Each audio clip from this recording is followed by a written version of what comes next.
chicos, ¿cómo están? Soy la señora Luz, arrancamos una nueva semana. Como saben, el presidente decretó que el periodo de cuarentena se va a seguir extendiendo. Eso quiere decir que vamos a cuidarnos como lo venimos haciendo hasta ahora y que desde casa tenemos que seguir aprendiendo. Por lo tanto, quiero animarlos a que iniciemos esta semana con muchas energías, con mucha buena onda, con ganas de aprender y que estén atentos a todas las novedades que les voy a ir mencionando en cuanto a los trabajos que vamos a realizar.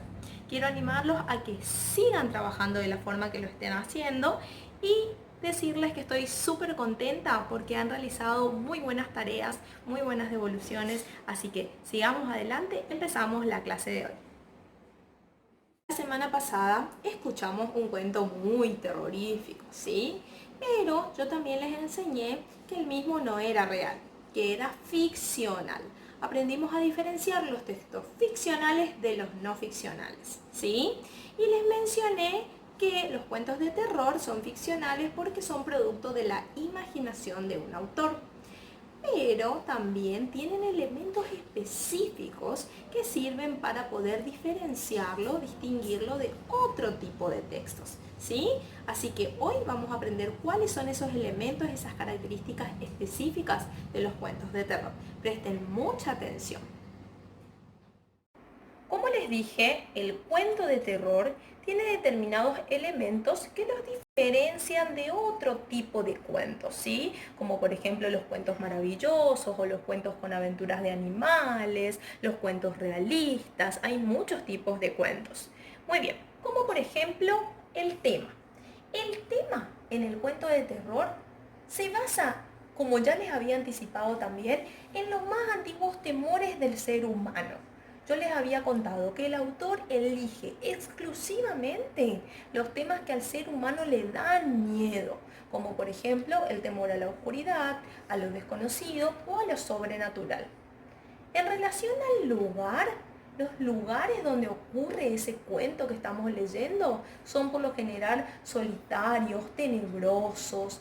Podrían ser castillos, casas antiguas, cementerios, ¿sí? En el caso nuestro, por ejemplo, del cuento que leímos cuando los pálidos vienen marchando, ustedes van a tener que determinar en qué lugar ocurre, ¿sí?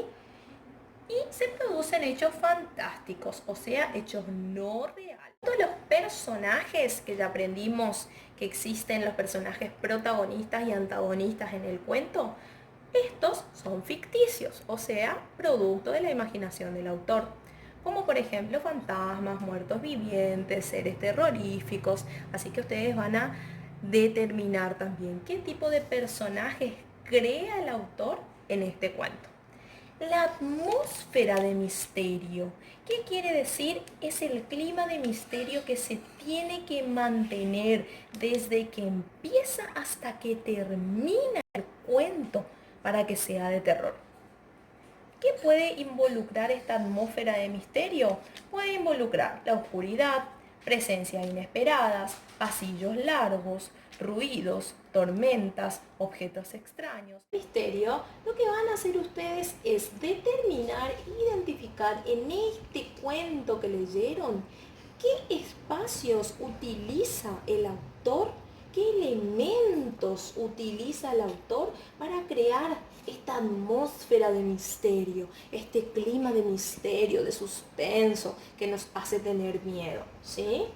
Con respecto al narrador, el narrador cuenta la historia y va revelando de a poco la dimensión terrorífica. O sea que va contando paso a paso lo que va pasando, creando climas, ambientes de terror, mediante elementos aterradores y sucesos trágicos. Con respecto al narrador, nosotros en la siguiente clase vamos a aprender qué tipos de narradores puede haber en un cuento. Así que no se preocupen, solamente tienen que saber hoy que es el que va contando la historia y va revelando la dimensión terrorífica de los hechos que van pasando, de los sucesos que van pasando en la historia. En cuanto a la descripción, va a ser otro recurso que va a utilizar el autor para crear justamente miedo, para transmitir diferentes sensaciones. Va a describir con mucho detalle los espacios terroríficos, las cosas que le van pasando a los personajes y los aspectos físicos también de los personajes. ¿Se acuerdan que describía a los hombres como cara de vela derretida, pálidos, sin dientes? Los objetos que dan miedo, todo lo que sirva para transmitir sensación de miedo.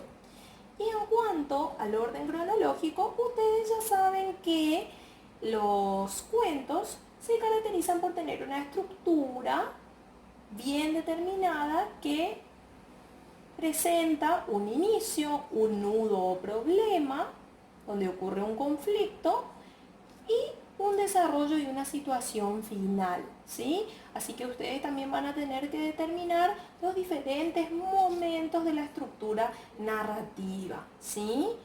Una cosa va ocurriendo después de otra. Por eso dice un orden cronológico, porque se van dando los hechos en forma ordenada y unos son consecuencia de otros. Así que presten mucha atención, les deseo muchos éxitos y a trabajar.